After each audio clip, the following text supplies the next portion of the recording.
Hello. अपने पापा को फोन दो मेरी जान। वो तो घर पर नहीं है। ठीक है जाने मन, जब तेरा बाप आए तो उससे बोल देना कि मैं तेरे खेतों में हगने जा रहा हूँ। हेलो हेलो, लेकिन आप है कौन?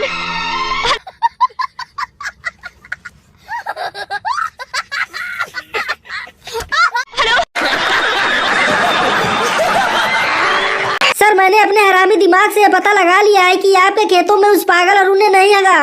व्हाट? तो किसने किया? क्या आप सचमुच जानना चाहेंगे sir? Of course, tell me. जाबे बुढ़े, मैं नहीं बताऊंगा।